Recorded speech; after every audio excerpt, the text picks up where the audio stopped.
सूर्य देव का तेज है न्यारा, सप्त रंगों से जगत संवारा। जीवन का हर अंधियारा मिटाते, सच्चे भक्त का भाग्य जगाते। सूर्य देव की जय, प्रेम से बोलिए सूर्य नारायण भगवान की जय। हे सूर्य देव, आप सभी माताओं बहनों पर अपनी कृपा सदा ही बनाए रखना। सभी बहनों के घर परिवार में सुख समृद्धि का वास देना। प्रिय माताओं बहनों, आज अश्विन मास का रविवार व्रत है और आज से ही पितृपक्ष की शुरुआत हो रही है। बहनों, रविवार व्रत के दिन सूर्य देव की पूजा करने और व्रत कथा श्रवण करने मात्र से व्यक्ति को स्वास्थ्य, धन, मान सम्मान और आध्यात्मिक उन्नति मिलती है और जीवन में सुख शांति बनी रहती है। तो चलिए बहनों, नवग्रहों के स्वामी सूर्य देव को नमन करते हुए सुनते हैं सूर्य देव की अत्यंत ही सुंदर कथा। आशा करते हैं कि आप सभी बहनें पूरी कथा को सच्चे भक्ति भाव से श्रवण करेंगी। तो बहनों, पहली कथा इस प्रकार शुरू होती है। प्राचीन समय की बात है, एक गांव में एक बुढ़िया रहती थी। उसके पास बहुत धन नहीं था, लेकिन वह संतुष्ट और खुशहाल जीवन जीती थी। वह नियमित रूप से प्रत्येक रविवार का व्रत किया करती थी।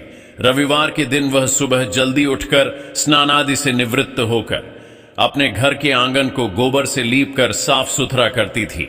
अपने घर को सजाती और भगवान सूर्य देव की आराधना करती थी। सूर्य देव की पूजा के बाद वह व्रत कथा सुनती और सूर्य देव को भोग लगाती। वह दिन में केवल एक बार भोजन करती और बाकी दिन पूजा पाठ में ही बिताती। सूर्य भगवान की अनुकंपा से बुढ़िया को किसी प्रकार की चिंता एवं किसी भी प्रकार का कोई कष्ट नहीं था एवं उसका जीवन सुखमय व्यतीत हो रहा था। बुढ़िया की भक्ति इतनी सच्ची थी कि वह सभी प्रकार के सांसारिक दुखों से हमेशा दूर रहती थी।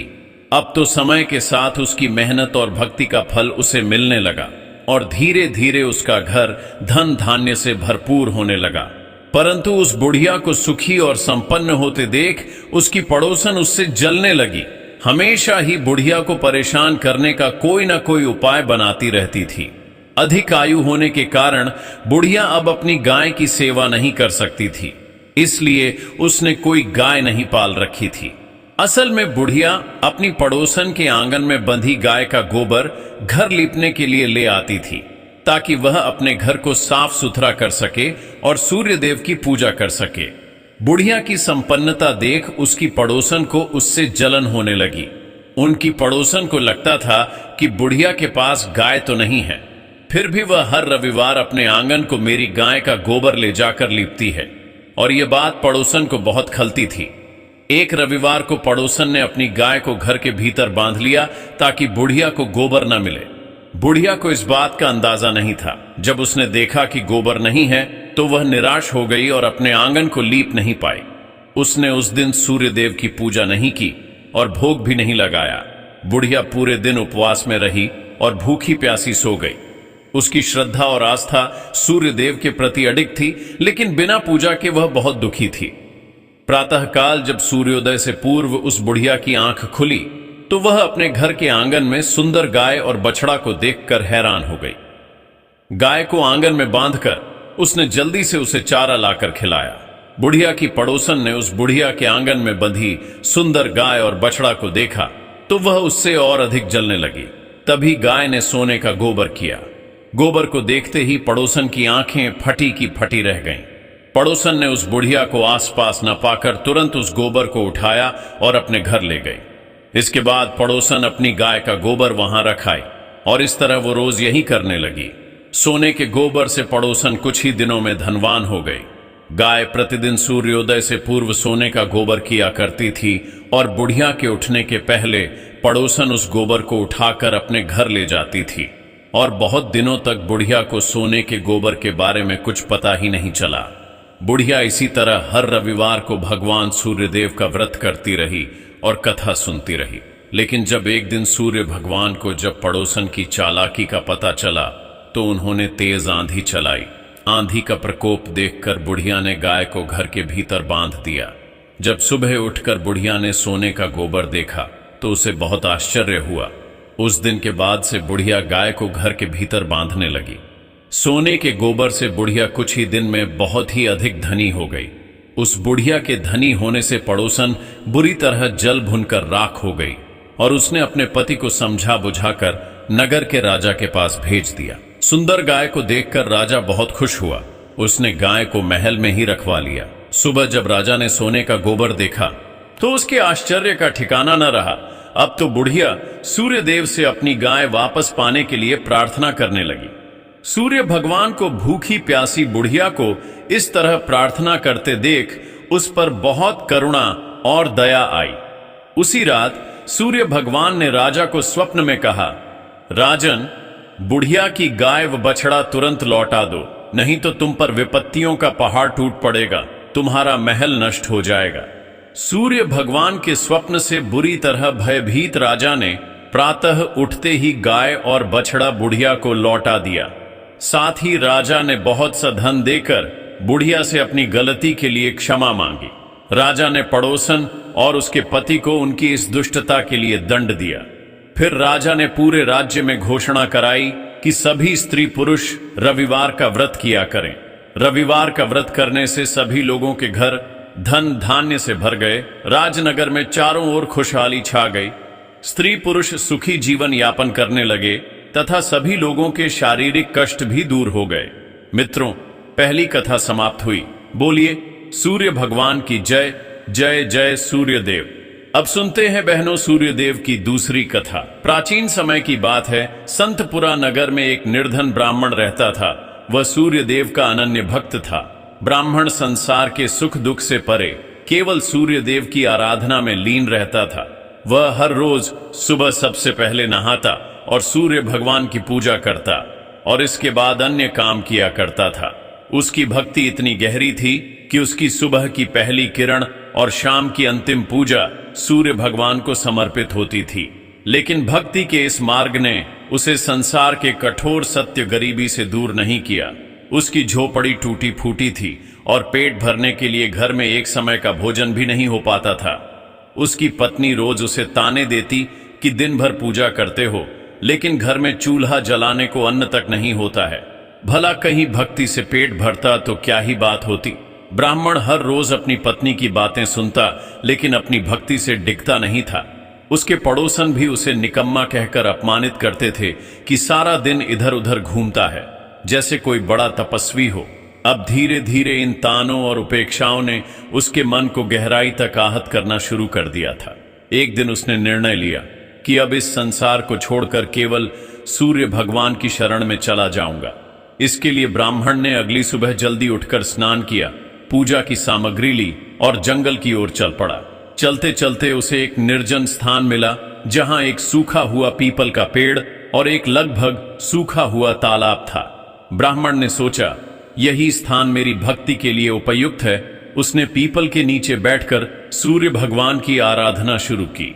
पूजा समाप्त होने पर उसने तालाब से थोड़ा सा पानी लिया और सूर्य भगवान को अर्घ्य दिया। जैसे ही पानी बहकर पीपल की जड़ों और तालाब में पहुंचा, एक अद्भुत चमत्कार हुआ। सूखा हुआ पीपल हरा भरा हो गया। उसकी शाखाएं हरी भरी पत्तियों से भर गईं। वहीं तालाब स्वच्छ जल से भर गया। जब ब्राह्मण ने सूर्यदेव की आवाज सुनी तो वह घबरा गया और सोचने लगा कि इस पीपल में कोई भूत रहता है, जरूर वही मुझे आवाज दे रहा है। और ब्राह्मण बिना कुछ कहे वहां से लौट गया।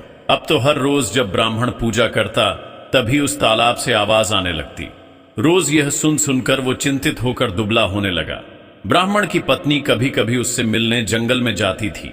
एक दिन उसने अपने पति से पूछा, आप दिन पर दिन दुबले हुए जा रहे हैं। उसने अपनी पत्नी को सारी घटना कह सुनाई।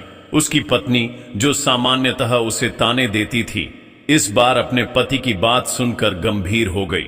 उसने कहा, यह कोई भूत प्रेत नहीं है, यह स्वयं सूर्य भगवान है, जो तुम्हारी भक्ति से प्रसन्न होकर तुम्हें वरदान देना चाहते हैं। ब्राह्मण ने चिंतित होकर पूछा, लेकिन मैं उनसे क्या मांगूं? मेरी मांग छोटी हो तो जीवन भर पछतावा रहेगा, और अगर मैं कुछ भूल गया तो? पत्नी ने मुस्कुराते हुए कहा, तुम्हें उनसे यह मांगनी चाहिए कि नौखंड के महल में सोने के पालने में अपने पोते को झूलते हुए अपनी आंखों से देख सको। इससे तुम्हें धन, संतान, सुख और दीर्घायु सब कुछ मिल जाएगा। अगले दिन ब्राह्मण ने उसी स्थान पर जाकर सूर्य भगवान की पूजा की। पूजा के अंत में सूर्य भगवान फिर प्रकट हुए और बोले, हे ब्राह्मण, अब बोलो, तुम्हारी क्या इच्छा है? ब्राह्मण ने साहस बटोरकर वही शब्द कहे जो उसकी पत्नी ने सिखाए थे। सूर्य भगवान मुस्कुराए और बोले, तथास्तु, तुम्हारी मनोकामना पूरी होगी। जब ब्राह्मण घर लौटा तो उसने देखा कि उसकी टूटी फूटी झोपड़ी की जगह एक विशाल और भव्य महल खड़ा था। महल के चारों ओर दास दासियां कार्य कर रही थीं। अंदर से उसकी पत्नी सुंदर वस्त्रों और आभूषणों से सजी हुई बाहर आई और बोली, स्वामी, यह सब आपकी भक्ति का फल है। सूर्य भगवान ने आपकी मनोकामना पूरी कर दी। ब्राह्मण ने विस्मित होकर पूछा, इतना धन लेकर हम करेंगे क्या? पत्नी ने उत्तर दिया, हम इसे धर्म और परोपकार के कार्य में लगाएंगे। यज्ञ, हवन और दान पुण्य से ही इस धन का सही उपयोग होगा। और इस प्रकार से ब्राह्मण की ख्याति शीघ्र ही नगर भर में फैल गई। जब राजा को इस बात का पता चला तो उसने ब्राह्मण को अपने दरबार में बुलाया और पूछा, कल तक तो तुम्हारे पास खाने को अन्न नहीं था, आज यह वैभव कहां से आ गया? क्या तुमने चोरी की है? डर के कारण ब्राह्मण ने पूरी घटना विस्तार से राजा को बताई। राजा ने कहा, क्या सूर्य देव मेरी मनोकामना भी पूरी करेंगे? मेरे पास सब कुछ है, परंतु संतान सुख से वंचित हूं। ब्राह्मण ने राजा को सूर्य भगवान की आराधना की विधि बताई और राजा ने पूरे नियम और श्रद्धा से सूर्य भगवान की पूजा की। कुछ ही समय बाद सूर्य भगवान ने राजा को एक तेजस्वी पुत्र का आशीर्वाद दिया और इस प्रकार से सभी लोग सुखपूर्वक जीवन व्यतीत करने लगे। मित्रों, इस कथा से हमें यह सीख मिलती है कि सच्ची भक्ति में अद्भुत शक्ति होती है। भक्ति का मार्ग कठिन अवश्य है, परंतु यदि श्रद्धा और समर्पण सच्चा हो तो ईश्वर की कृपा से असंभव भी संभव हो सकता है। ब्राह्मण की निष्ठा और विश्वास ने न केवल उसे सुख समृद्धि प्रदान की, बल्कि संसार को यह संदेश भी दिया कि धर्म और परोपकार से ही सच्चा जीवन संभव है। कथा समाप्त हुई। बोलिए मित्रों, सूर्य नारायण भगवान की जय। अब सुनते हैं अंतिम कथा। एक समय की बात है जब सूर्य नारायण भगवान अपनी पत्नी रानी संज्ञा के साथ सुखमय जीवन बिता रहे थे। एक दिन रानी संज्ञा का मायके से संदेश आया कि उन्हें अपने पीहर आकर कुछ समय बिताना चाहिए। रानी संज्ञा का मायके जाने का मन नहीं था, लेकिन सूर्य भगवान ने उन्हें समझाया और आग्रह किया कि वह मायके जाए। उन्होंने वादा किया कि वह उनके लिए बहुत सारी सुंदर और उपयोगी वस्तुएं भेजेंगे और इस तरह से रानी संज्ञा मायके चली गईं। कुछ समय बाद सूर्य भगवान ने उनके लिए कई वस्तुएं भेजी, जिनमें चौपड़ पासा, पछेटा, आती डोरा और मिठाइयां थीं। उन्होंने इन वस्तुओं को बड़े प्यार से भेजा ताकि रानी संज्ञा खुश हो सकें। रानी संज्ञा की भाभियां स्वभाव से चंचल और मजाकियां थीं।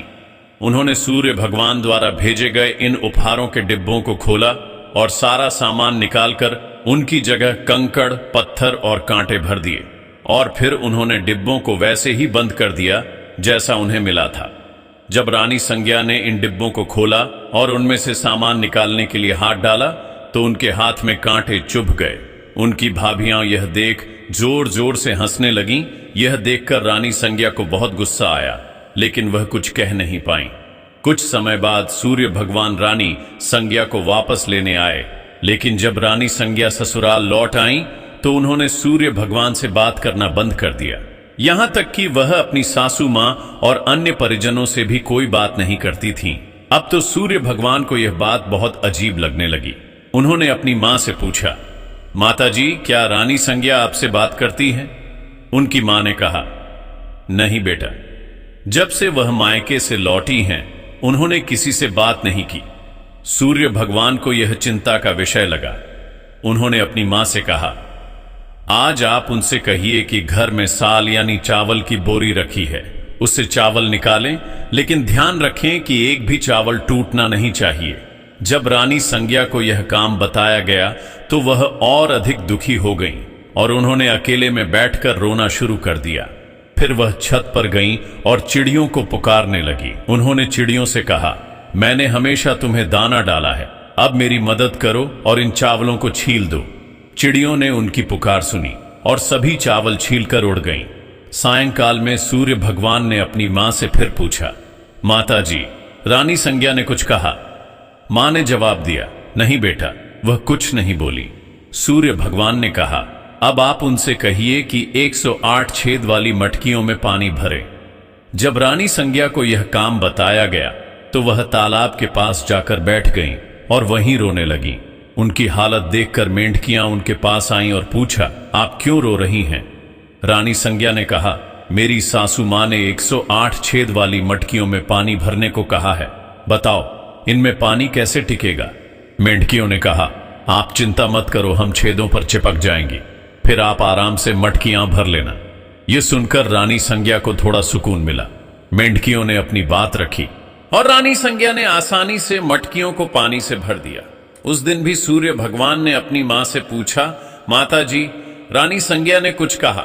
मां ने जवाब दिया, नहीं बेटा, वह अभी भी चुप हैं। सूर्य भगवान ने कहा, अब आप उनसे कहिए कि बाग में उनकी मासी जी आई हैं, उनसे मिलने जाए, और उनसे यह भी कहिए कि जिस तरफ धागे बिखरे हैं उस तरफ जाए। अगले दिन सूर्य भगवान एक महिला का रूप धारण करके बाग में बैठ गए। उन्होंने घूंघट डाल रखा था और धीरे धीरे रोने लगे। जब रानी संज्ञा वहां आई तो उन्होंने उस महिला को रोते देखा तो रानी संज्ञा ने पूछा, तुम क्यों रो रही हो?